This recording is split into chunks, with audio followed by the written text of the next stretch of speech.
Добро вечер, почитувани гледачи. Ирис телевизија, фреквенција за вас, резервирано време во регионалниот магазин Отворена тема. Јас сум Зоран Зарински, а со мене и со вас вечерва во студиото на Отворена тема пратеникот од Социјалдемократскиот сојуз за Штип, Ален Ѓорѓиев. Добро дојдете во студиото, господин Ѓорѓиев. Добро вечер и на вас. Благодарам за поканата за гостување во вашата емисија Отворено. Поздрав и до сите гледачи на Ирис телевизија. Голем благодарност, рековте директно од работа, од седници, од парламентот, комисии, право во студио на Ирис телевизија. Да. Како патувавте? Така е, да. Малку беше врнежливо по патот, меѓутоа си дојдовме во закажениот термин. Работно е, сите работните денови скоро секогаш имаме работа во собранието, било да се тоа пленарни седници, било да се работа во комисии. Патуваме секој ден, меѓутоа ја најдовме време и да Пријатно ли да се патува низ Источна Македонија по патиштата? Па мене веројатно е пријатно да се патува, некаде повеќе, некаде помалку, меѓутоа мене секојдневна ми е маршрутата од Штип до Скопје и назад, така да тоа е мојата најчеста релација. Не останувате во Скопје, Не, така? секој ден патувам. Така. Ке се обидеме 45 минути, почитувани гледачи, да го задржиме вашето внимание. Отворени се телефонските линии на Ирис телевизија во Отворена тема 612 313, 612 314. Доколку се инспирирате да дадете дизајн на емисијата со ваши прашања, верувам дека доктор Ален Ѓорѓиев ќе одговори на прашањата заедно со мене и ќе успееме да ги разрешиме теми дилеми во Отворена тема. Веќе на почетокот денеска имавте излагање во работата во собранието. Јавноста ве следи, Штипјари ве следат, регионот ве следи. Не седите само така за дневница, барем така мислење. Еве што конкретно реплика на што реагиравте, што ве мачеше денес? Така, да, значи денеска на дневна тема беше извештај за состојбите во образованието. Значи тоа се повеќе проблеми што се наталожени претходниот период, меѓутоа работите кулминираа со донесувањето на законот за новиот универзитет Дамјан Груев, кој што власта сака да го промовира, меѓутоа има таму повеќе проблеми. Имаше почетно проблеми уште во комисијата за образование, каде што се прекрши еден куп процедурални работи во тоа, се прекрши деловникот, се прекршија законите, уставот, сите тие работи кои што требаше да бидат почитувани за да овој предлог закон за основање на универзитет си го заземе својот регуларен и законски тек. Проблемот главен е што Социјалдемократскиот сојуз на Македонија мисли дека тоа е се предизборен маркетинг. Ако само погледнеме во финансиската конструкција, бидејќи кога се носи секој предлог закон, мора да постои дали тоа има финансиски импликации врз буџетот. Како и за овој закон, во последната страничка за ова година нема предвидено ниту единствен денар. Значи, сакаат да отворат во наводници универзитет, меѓутоа немаат предвидено ни единствен денар. Тоа е првата работа, а втора работа е што расправата зазема друг тек, па пошироко зборувавме за сите проблеми во образованието. Почнувајќи од основно, средно, факултети, екстерно образование и сите оние работи кои што го мачат македонското образование и сите оние проблеми и ситуацијата во која што образованието во Македонија дојде на овие граѓи. Така, екстерното образование ги мачи и учениците и родителите, некои се за, некои се против. Години назад учениците поради проблемот со екстерното образование многу пати не беа на училиште. Еве, што е проблемот по СДСМ за екстерното образование? Така, значи ние како Социјалдемократски сојуз да не биде само декларативно дека сме против екстерното и дали тоа е една од нашите работи кои што сме ги ветиле во нашата програма за наредните избори. Ние како пратеничка група од Социјалдемократскиот сојуз на Македонија имаме поднесено предлог закон за укинување на екстерното и во основното и во средното образование, затоа што сметаме дека видите секогаш за некој закон ќе има луѓе што се за и што се против. Сметаме дека со ова екстерно тестирање се направи непотребен баук и стрес кај сите. Почнувајќи од оние што се учесници во екстерното тестирање, тоа се учениците, бидејќи им се прави дополнителен стрес, кога ќе заврши школската година, треба дополнително да се изложат на стрес. Друга работа што таа оценка ќе им влезе во свидетелството и ќе им делува понатаму нивниот просек и успехот. Стрес имаат и професорите. Стрес имаат и родителите на децата, ама стрес имаат и професорите. Првобитно беше предвидено дека ако две години има отстапување за две оценки во оценувањето, дека ќе бидат прво парично казати, сега тоа се укина, меѓутоа остана одредбата да оние наставници кај што ќе има отстапување може да ја загубат својата работа. И тоа е најголемиот стрес за сите наставници. Како во такви услови може да некој да работи, да твори и да ги образува нашите идни генерации. Кога над глава виси опасноста да изгубите својата работа. Видите, ние сме биле и студенти и се. Не може еден час на еден испит кај што се клика со компјутер, едно дете да земе од 4-то и 5-то одделение, да биде репер за дали тој наставник си ја завршил добро работата и дали треба да остане без работа. Тоа се моменти кај што може да се погреши, може да има отстапување и сметаме дека тоа е непотребен стрес и оптоврување за сите учесници во тој воспитно образовен процес. И да не биде само декларативно, законот беше однесен од Социјалдемократски сојуз на Македонија, меѓутоа беше од водачкото мнозинство одбиен, бидејќи тие сметаат дека екстерното тестирање представува добра реформа на образованието. Ален Георгиев, како пратеник од Социјалдемократскиот сојуз во Штип, често пати зборува пред микрофон, дава реплики, поднесува амандмани, еве амандманот за буџетот конкретно за Штип, еве да ги подсетиме гледачите. Што е прифатено, што не е и зошто не е. Вака, видите, после познатите настани од тој, ние го викаме, и беше црн понеделник на 24 декември 2012, само за Комисијата за финансирање и буџет се ограничени расправите. Значи си има колку дена треба да трае и после тоа завршува. И ако може да има илјадници амандмани на буџетот, расправата за буџетот прекинува и се префрла во собранието, каде што исто така е временски ограничена, така да многу често голем дел од амандманите не ни дојдат до можност за расправање во Комисијата за финансирање и буџет.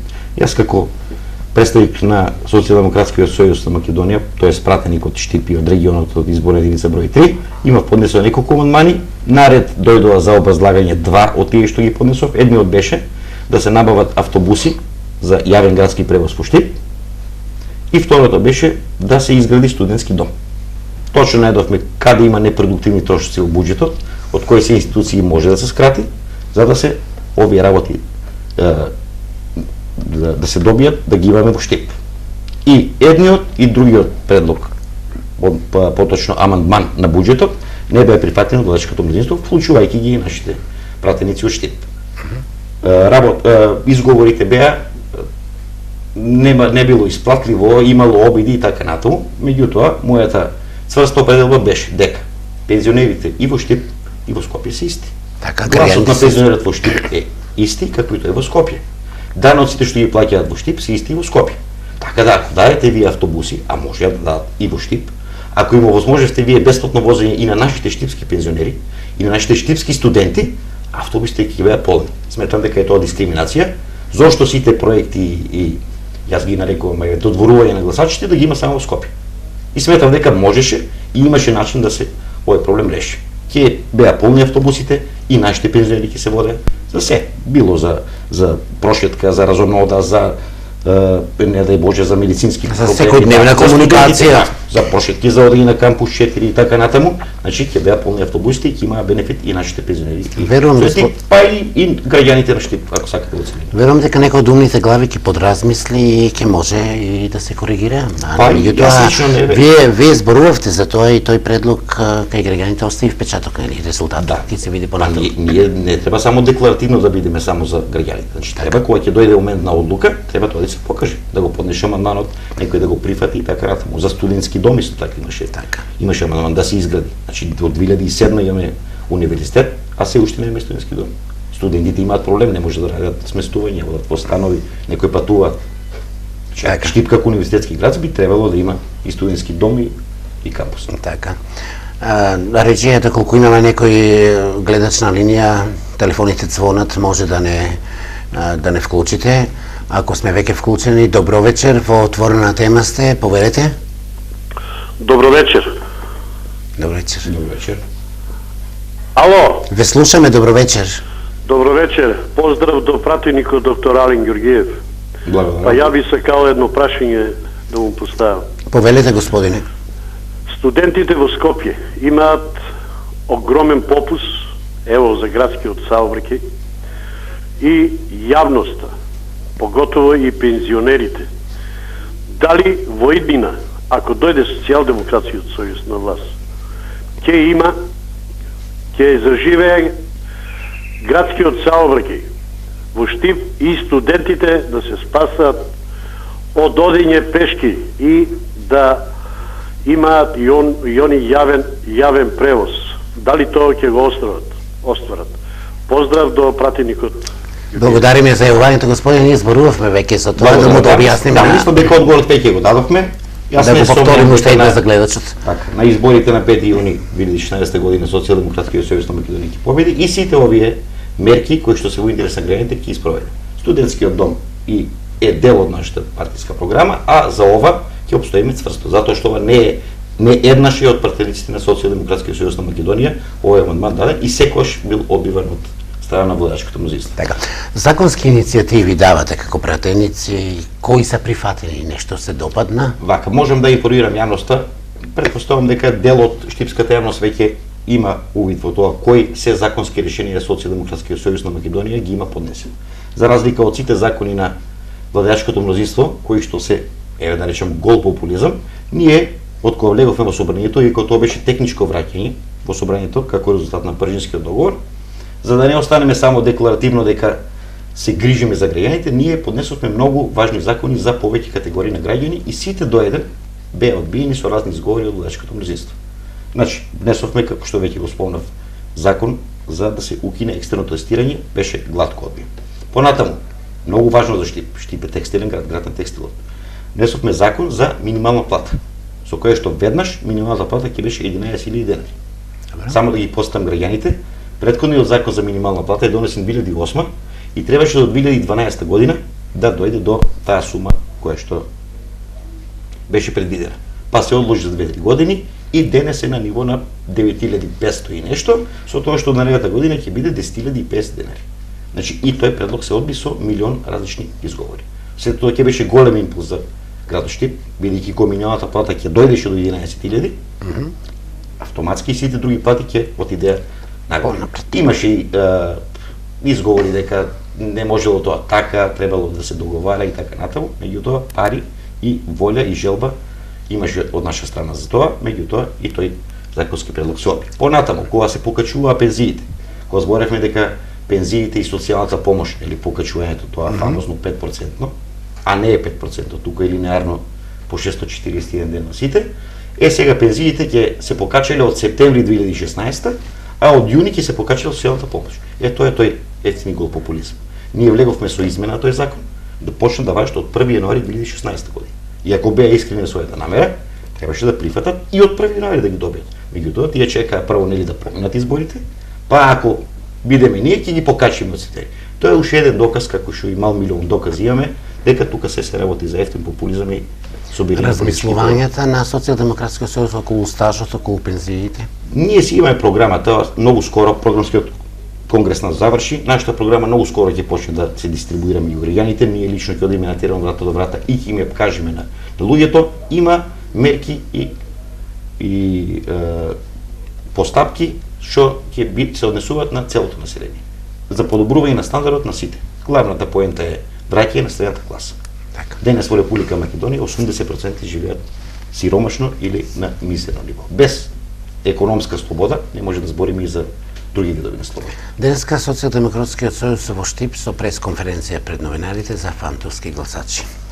Каква е процедурата, работата, вашите видувања, анализите? Вие не бевте на прес со оглед на ангажманот кој го имате како пратеник, меѓутоа е ваше размислување. Така, сметам дека е сосеме на место пресот, информиран сум за содржината на пресот, меѓутоа не требаше ни да се прави прес, доволно беше сите овие претходни денови да се отворат порталите, да се прочитаат оние објективни медиуми, да се види во каква состојба избирачки список. Сето она што со години Социјалдемократскиот сојуз го кажуваше дека има фантомски гласачи, допишани гласачи, дека се прават малверзации, дека има, па ако сакате и мртви гласачи, и дека сето тоа не е во ред и на тој начин се добиваат изборите, сега си доби своја потврда. На првото вкрстување објективно на списокот, од сите 10-11 базини податоци, се видува сите небулоси. Дека на една адреса има 25 запишани гласачи, на една има 5, на некој има 50. И внимавајте тоа, секојаш е на државни институции, па дури имаме комични ситуации каде што и на адреса на америчката и на британската амбасада има гласачи, и на луѓе што се пратеници, функционери, директори, има допишувани луѓе на списоците. Имате полициска станица на чија адреса има допишувани гласачи. Имате социјална зграда, уште не пуштена во употреба, на која што веќе има регистрирано гласче. Така да, сето тоа ќе изиде на виделина да се види дека тој избирачки список не бил реален, не ја одразувал фактичката состојба во Република Македонија и многу е просто, правилото важи. Еден човек, еден глас. Макар и еден глас, ако е нерегуларно добиен, тогаш се губи смислата на фер и демократски избори. Тоа е не фер, не демократски напред. Вам, господине Георгиев, како пратеник, ви се добрига сегашниот термин закажан за избори, мислите ќе се случи тогаш, уште ќе се зборува за тоа и како пратеник ангажирали ли сте веќе во кампања, раздвижени ли сте, имате ли програма, каде настапувате и така натаму и уште еднаш прашање, се чувствувате ли малку хендикипиран за тоа што не бевте целиот период во собранието со оглед на состојбата која беше нели пржино, договорите бидеме, нема да бидеме. Повеќе прашања да ви одговорам на повеќе прашања, ќе тргнам од позади на напред. Од ангажманот наш никогаш не престанал, само што сега е уште поинтензивен. Значи сите пратеници на Социјалдемократскиот сојуз на Македонија во викендите си имаат своја агенда за средба со граѓаните. И тоа вистинска средба со граѓаните и судирање со сите нивни проблеми. Ние нашата програма ја пишуваме заедно со граѓаните и ги слушаме нивните реални проблеми. Си имаме агенда, јас ги посетив и Пробиштип, и Злетово, и Пробиштипските села, и Плачковичките села, наредниот викенд ќе видам во Паланка, потоа ќе видам во Берово, значи ние одиме на терен, се среќаваме со луѓето, имаме ние образ и чест да можеме да прашуваат. Си кажуваат своите проблеми. Се тоа што го слушаме на провладените медиуми не е баш така. Дека Македонија е Швајцарија на Балканот, четврта економија во светот, дека мед и млеко тече, ситуацијата не е таква. Треба да се спуштите малку на земја, да се поразговарате со луѓето и ќе видите дека многу работи, значи и дека многу проблеми ги мачат луѓето. Дали 5 јуни на мене ми одговара или не, јас сум за избори која ќе има соодветни устови да тие да се одржат, барем да има минимум устови за фер и демократски. Уште пред 24 април рековме дека нема устови за фер и демократски избори. Не може да се вие фатите за датумот на избори, а сите други датуми што биле предвидени со договорот да ги прекршите и да ги одложите. Требаше ДИК да има во август, ја добивме во декември. Требаше министри да влезат во октомври, влегува во ноември. Значи сите рокови се каснеа за по неколку месеци, ама сега ќе се држиме само за датумот на избори. И беше логична работата. Први нели се распуштија, па потоа откога видоа дека немаат поддршка од никого и дека сакаат на брзина уште едни криминални избори со непречитен список, со нерегулирани медиуми, бидејќи само на тој начин можат да остварат во наводници победа брза и видоа дека тоа така нема да оди. Кога и да се, ако се направат на 5 јуни изборите, ако има минимум фер услови за борба, сметам дека несомнено Социјалдемократски сојуз на Македонија ќе однесе победа, бидејќи мала група е на оние луѓе кои што ја поддржуваат оваа власт. На сите луѓе им стана јасно, поготово после проектот Вистината за Македонија, со каква власт имаме работа и на кој начин владеела и на кој начин ги добила избори. Колку, како коалицирање со други политички субјекти ќе го естаблира Социјалдемократскиот сојуз, нели, на врвот и граѓаните да му дадат довербата, нели, неголемата доверба. Јас сметам дека овие избори ќе бидат историски за Република Македонија и тука не треба многу да му ја мислиме или да правиме кој знае какви комбинаторики. Нови избори ќе соочи Груевски и фамилијата и режимот против сите останати. Ако ја гледате какво е расположението во општеството, значи сите се на страната спротив на Груевски. И невладини организации, и средношколски пленуми, и студентски пленуми, и професорски пленуми, и пензионери, и се она што размислува со своја глава, луѓето што реално ги согледуваат состојбите во Република Македонија, се на другата страна од барикадите. Во таков амбиент и во услови кај што секој ќе си го даде слободно, ќе се изрази својата воља и ќе си го даде својот глас, сметам дека ВМРО да помине нема повеќе шанси. Пред рекламите само што ова ќе има ли кампањата тек од врата на врата, разговор, посетување во домове? Ние уште многу скоро ќе почнеме со врата. Ние не сме ни прекинале со активностите врата до врата, но нормално во претходниот период беше акцентот ставен на тоа на луѓето да им е доближена вистината за Македонија. Да видат како и на кој начин се владеела Република Македонија, како се трошени нивните пари, како се вработувале луѓе, како се заканувале на луѓе, како на луѓе се завршувале во притвори, во затвори и така натаму. Зошто сме на оваа ситуација да имаме илјадници и селени млади луѓе од Македонија кои што не гледаат својата перспектива, а сега од кога веќе е известна, да ја речем, изборната битка, програмскиот конгрес се заврши, донесена е програмата на Социјалдемократскиот сојуз на Македонија, ќе тргнеме и ќе струдиме во секоја улица, во секоја сокаче, во секоја врата да тропнеме, да им ја на граѓаните понудиме нашата програма, која е остварлива, фер и која ќе се грижи за нивните интереси, а не за интересите на мала група луѓе. Тоа, нели, задоволен сте, не сте хендикепиран, не сте, дадовте уште што може да дадете визија која е како пратеник што можете да дадете или што понатаму ако со оглед на тоа нека ќе се прават списоци избирачки, можеби повторно ќе се кандидирате или ќе ве одберат за, нели, предстојните избори, кога и да бидат, а ќе бидат веќе, нели, кога Македонија сака да бидат. Вака, значи, во однос на тоа можам да кажам следното. Значи, поделени се мислењето дали сме хендикепирани што не бевме години во собранието, дали ќе беше подобро да биеме таму или не. Мојот личен став за тоа е следен. Сметам дека одлуката и како беше исправна, бидејќи ако легитимиравме ушедни криминални избори, никош повеќе не можеше вистината за Македонија да излезе на виделина и ќе продолжеше со уште по жестоко темпо целиот оној начин на водење на ВМРО да помага.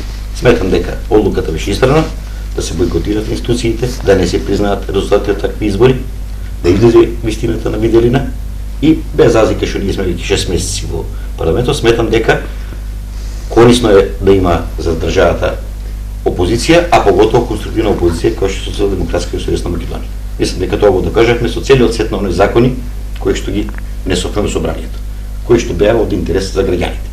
Дали на наредните избори кога и да се случат на 5 јуни или не е важно кога, се рековме, нели, најважно е да има услови тие да се организираат и бидат фери демократски, Арен како единка е најмалку важен. Дали ќе бидам повторно на листата за пратеници, дали нема да бидам таму, ќе идам на друго место, не е важно. Каде партијата и раководството ќе смета дека мојот ангажман и мојата улога ќе биде најдобра и ќе биде најплодоносен за партијата, се со цел да се порази оваа власт, сметам дека тоа е најважен момент. Колку, господине пратеник, и верувате на специјалната јавна обвинителка, колку доверба, колку мислите дека ќе излезат многу работи на виделина и ќе биде добар допринос за разрешувањето на она политичко миле кој го имаме овде во нашата Македонија? Вака, значи јас само за граѓаните тоа многу добро го знаат, меѓутоа само ќе кажам неколку реченици врска со тоа. Да ние бевме нормална држава и функционална, каква што не сме под влатењето на ДПМН, немаше да има потреба да се прави специјално обвинителство. Јавното обвинителство ги има сите механизми и целата моќ, сите оние девијантни појави, криминални во едно општество, да ги процесуира. Без разлика кој ги направил. Дали некој во врвот на власта, дали некој во опозицијата и дали обични граѓани. Законот треба да сите биде ист. Да сите ист, меѓутоа, како што видовме низ вистината за Македонија, не се биле сите еднакви, некои биле малку поеднакви од другите. Затоа се јави потребата да се формира специјално јавно обвинителство, затоа што она, основното, изворното, не си ја заврши својата работа. Ќе ве потсетам само колку афери Социјалдемократскиот сојуз на Македонија изведи на пресконференција, во кои што беа инволвирани високи владини функционери од ВМРО ДПМН, у смисла на криминали, на незаконски работи и така. Ниту една немаше завршица. Ниту една не влезе ни во постапка. Затоа се формира специјалното јавно обвинителство. Јас, како пратеник во Социјалдемократскиот сојуз на Македонија, сум го дал својот глас за формирање и на тоа обвинителство и својот глас за Катица Јанева. Ја од тоа не отстапувам. Значи, тоа што ВМРО ДПМН сите едногласно, сите до еден гласа за тоа обвинителство, а веќе други да почнаа да плукаат и да напаѓаат Катица, значи дека Катица Јанева е на вистинскиот пат. Јас не знам кој се ќе влезе во низините истраги, меѓутоа ја поддржувам апсолутно секој оној кој што се огрешил од законот, без разлика дали се работи за владините функционери, дали се работи за опозицијата, сите да ги изведе пред лицето на правдата. Меѓутоа гледате што се случува. Во првите обвиненија кај што имате злостойничко здружување за изборна измама, изборни манипулации, се прави преседан. Прв пат од 300 случаи на одредување на притвор, ова е прв случај за кој што се нема определено притвор. Јас тој случај го кажував и во собранието. Имате една да не е комична и била трагична ситуација во која што човек од Велес за украдени 150 кебапи, значи сиромаштија гола, човек кој што ги украл затоа што немал да јаде, заврши во притвор и со 3 годишна затворска казна. А луѓе врзани во злостойничко здружување за изборни манипулации поминаа без притвор. И внимавајте сега, се оди дотаму што ќе се менува законот за помилување, уставниот суд го даде првиот филтер, само да може председателот Ѓорѓи Иванов да амнестира луѓе кои што се обвинети за изборни манипулации. И во тој барабан, јавноста треба да знае, тој закон е поврзан дека на тој начин на председателот ќе му се даде можност да амнестира и убици, педофили, силувачи и терористи. Режија, ако имаме веќе гледач на линија, можете да го прекуците, телефонот слушам дека имаме звониње. Може. Добро вечер, во отворена тема сте, ќе го продолжиме разговорот. Отворена тема сте, повелете. Режија вели има пречки, повторно звоните. Виктор Михајловски, Петар Черкезов, Теодор Косакацки, Дарко Донев, сите тие се во режија ќе помогнат емисијата да го добие тој квалитет кој го заслужува. Го продолжуваме разговорот таму кај што застанавме. За специјалната една момента. Значи, видовте каков преседан се направи. Меѓутоа, крајот е дојде. Не може вечно некој да се штити и да се крие за сите узурпирани институции. Уставните судии си донесува таква одлука, тоа најде на огромен револт кај граѓаните и тоа така веќе нема да помине. Реков, потполна подршка Кати Ценева има од мене како човек, како лекар, како пратеник, секој на кој се обршил да го изјави пред страна. Режија вели во ред и линијата, добро вечер, во отворена тема сте, простете ако бевте исклучени претходно, повелете. Ало, добро вечер. Добро вечер. Добро вечер. Поздрав до вас и до гостинот, до пратеникот. Благодарам. Сакам нешто околу екстерното тестирање за кое што денес имаше и расправа на собраниската седница. Значи, како инволвирам во образовниот процес, можам само да констатирам дека екстерното тестирање е крајно непродуктивен и лош проект. Зошто? Сега ќе ви кажам неколку работи, иако за тоа можеме со денови да збориме, се додека не се искорени до крај. Значи, дали еден тест од 30 прашања на крајот од годината е померодавен од целогодишното пратење на ученикот од страна на наставникот? Или некои повеќе годишно следење, ако и предаваат континуирано 1, 2, 3 години, значи. Кога знаеме од методологијата на оценување дека за висината на оценката влијание имаат и многу други работи, активноста на час, почитувањето на наставниот и друг кадар во училиштето, одговорноста, учеството на општински, регионални и меѓународни надпревари. Сето тоа на крајот може да влие на една оценка повеќе на ученикот. Што ќе му порачате на господинот пратеник, каде да се бори за укинувањето на екстерното во образованието? Како? Не ве слушав. Еве пораката до пратеникот, можно се сега. Пораката, тие знаете, јас денеска ги слушав некои од дискусиите. Значи, уште поголем абсурд, прашањата на на екстерното тестирање, 90% од нив се на ниво на на препознавање и разбирање. Што значи тоа според Блумовата таксономија? Тоа е стандардизирано оценување за оценка 2 и 3. Значи на разбирање и препознавање. А учениците можат да издадат и најголема оценка на таквите прашања. Така. И најголем абсурд на крајот, негативната оценка влегува во свидетелството како официјален документ и влие на успехот на ученикот. Односно, ако ученикот извади оценка недоволен еден, со што самиот тој документ е од старт невалиден. Бидејќи негативна оценка не се внесува во свидетелството. Така, ви благодарам на јавувањето, ако тоа беше Пријатно, се, верувам дека и пратеникот ќе да објасни вашата мисла. Ние зборувавме за екстерното, еве граѓанинот ве следи. Да, не следи.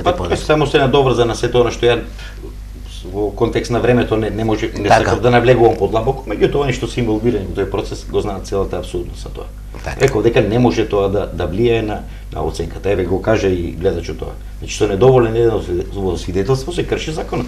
Не може со единица да ја поминете година. Затоа се одина поправени така. Тоа е само еден од аспектите. Значи оценувањето на ученикот не е само што ќе каже или ќе запамти од тој базен на тие прашања што ги има. Некој е добра меморија, ќе ги запамти, ќе извади добра оценка. Меѓутоа, при оценувањето и други критериуми земаат кој редовноста, дали се ева, дали дисциплиниран, дали да надпревари. Значи сепак учителот тој кој што може да даде генерално целосна оценка за ученик. Од многуте прашања кои беа поставени, остана прашањето, нели, колку верувате дека правилно коалицирање ќе може да го естаблира Социјалдемократскиот сојуз на врвот? Па јас се реков дека за овие избори верувам дека Никола Груевски и дружината ќе останат сами на една страна.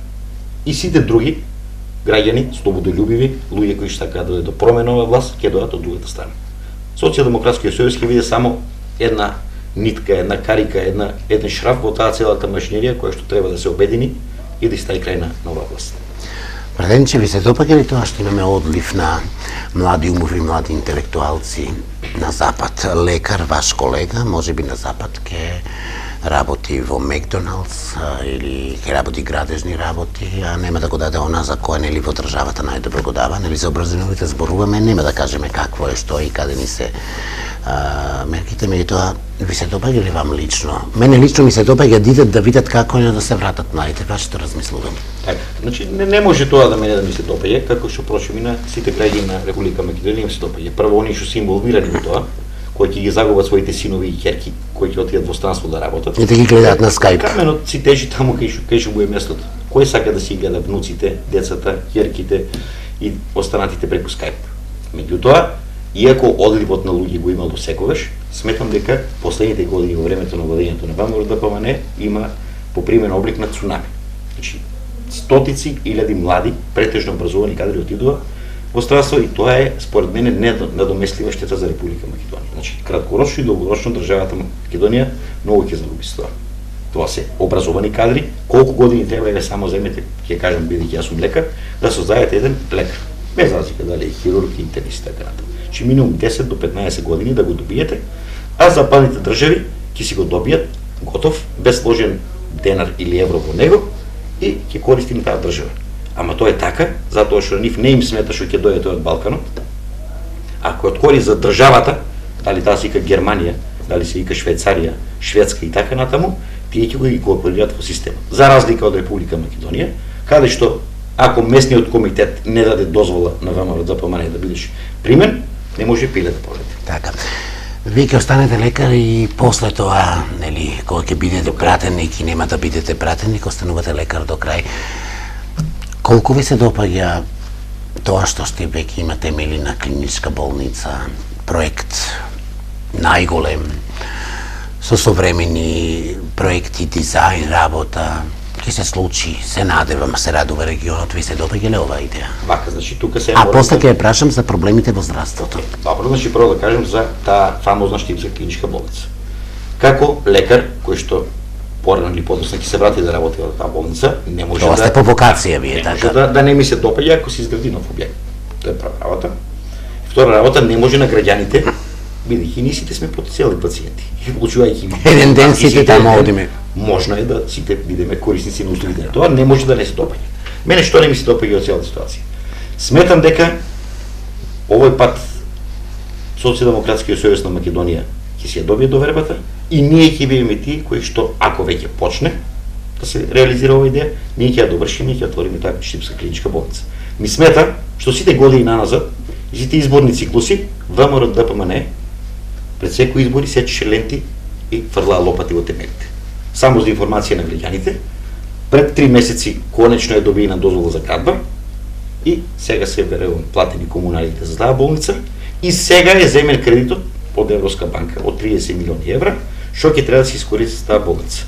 Ми смета кога некој ќе потроши 700 милиони евра за споменици, за Прометеи, за бронзи и така натаму од буџетот, а за ваков капитален објект треба да земе кредит што ќе ја плаќаат и моите деца, и вашите деца, и внуците, и дури 10-та година од владењето ќе се сети дека треба да направи и клиничка болница. Што е со сите оние отварања, да ја прашам 2013?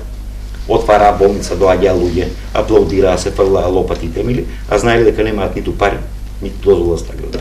Дали тоа не е манипулација со луѓето и вртна лицемерие? Беда нашиот граѓани веројатно луѓето знаат дека сите изборни циклуси се таа болница отвараше, меѓутоа еве јас можам да ветам дека Социјалдемократскиот сојуз на Македонија многу скоро ќе дојде на власт и таа болница вака и донака ќе биде изградена.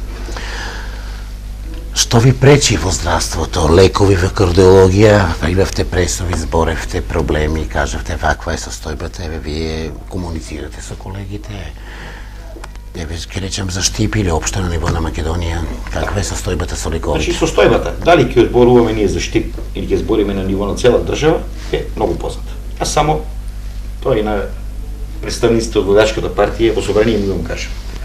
Ќе влезете у болница и ќе прашате кој е задоволен моментално од здравството. Нити лекари, нити сестри, нити пациенти. Значи ние зборуваме за големо здравство, за големи инвестиции во здравството, а се уште условите за престој таму на оние пациенти кои ќе се мизерни. Храна, облека, пижами, душеци, исхраната, она и најболното прашање. Не може вие да зборите за големо здравство, а повеќе од година време да не ви нема поминато тендерот за набавка на лекови. И да работите од денеска за утре.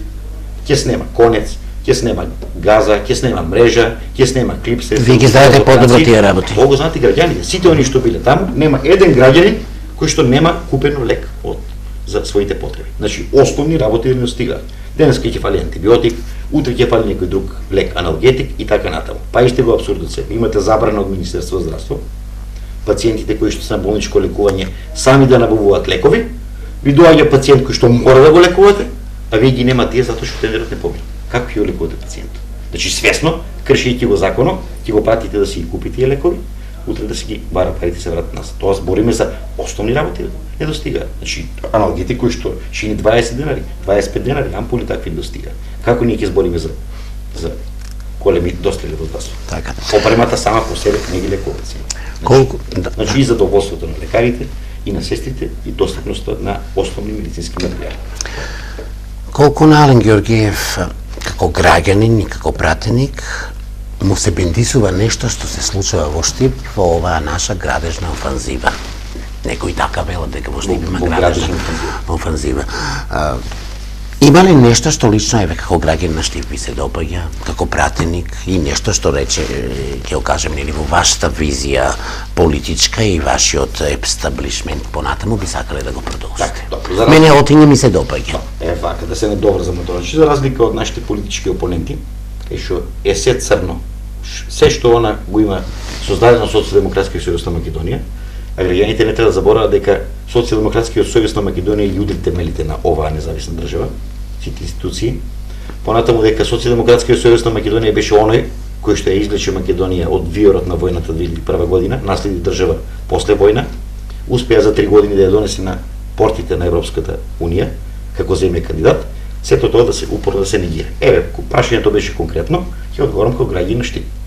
Дел од работите можам да кажам дека ми се бенисуваат. Еве, конкретно спомнавте.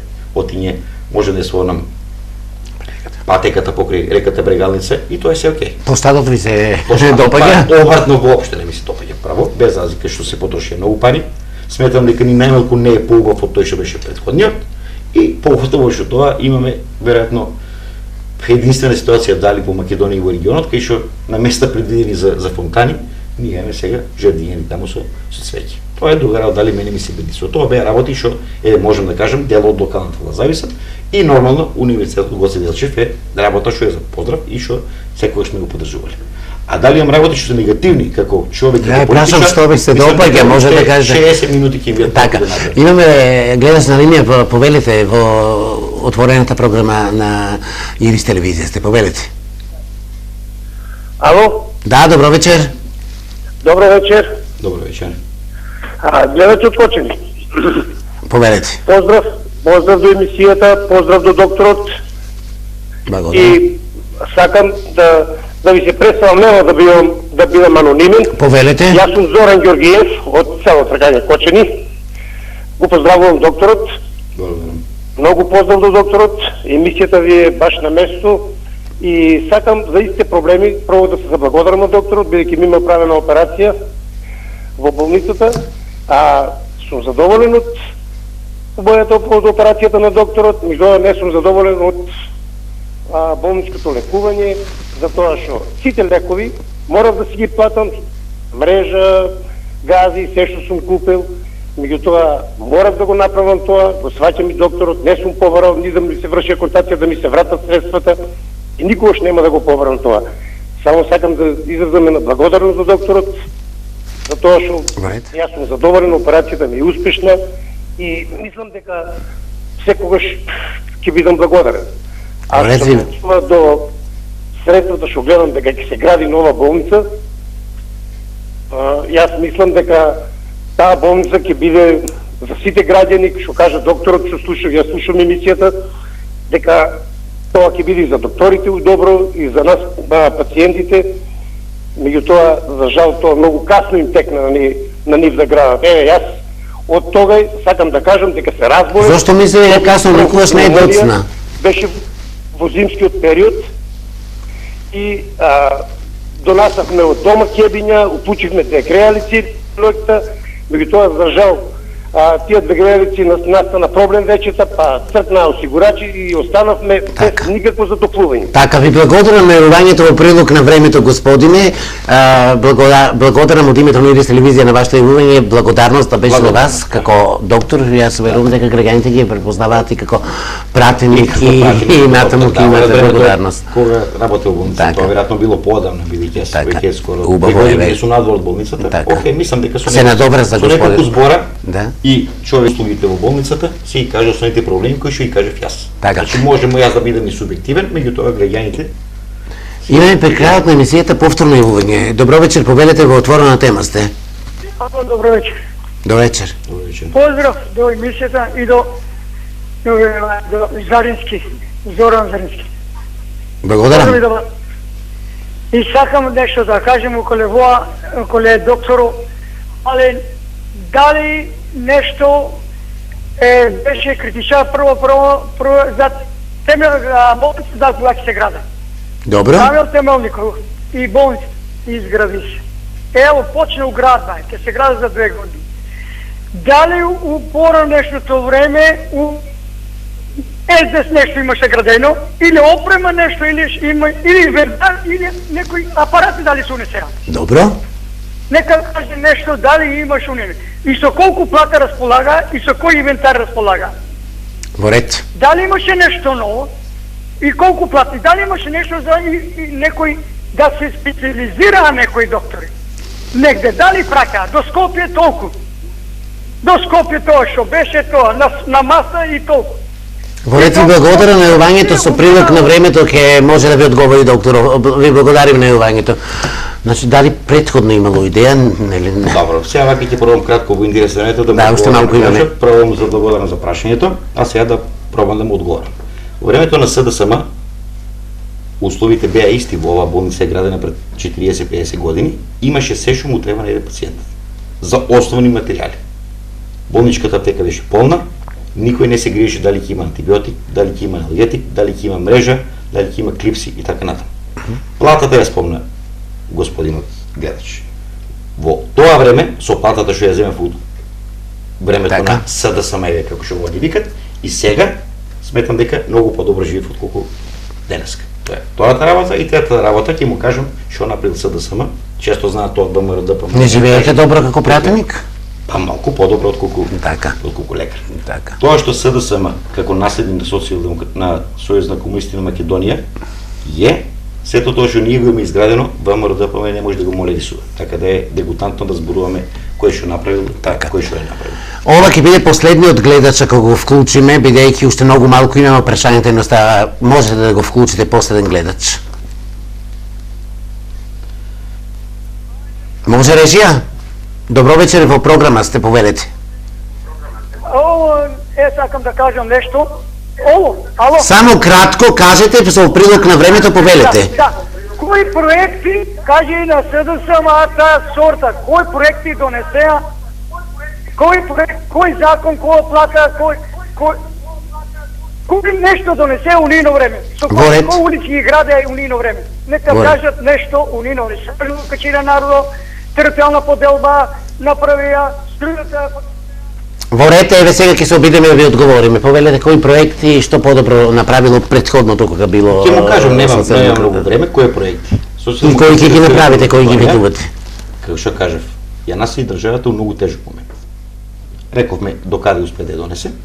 Ќе опоставам гледачот дека проектот хидроцентрала Козјак е проект на Социјалдемократскиот сојуз на Македонија.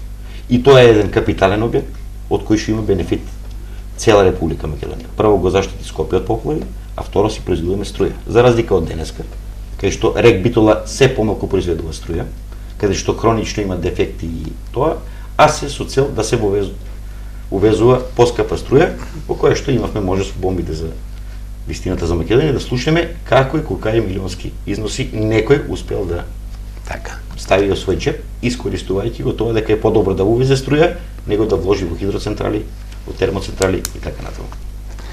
Еве ова нека биде пред одјавата на емисијата.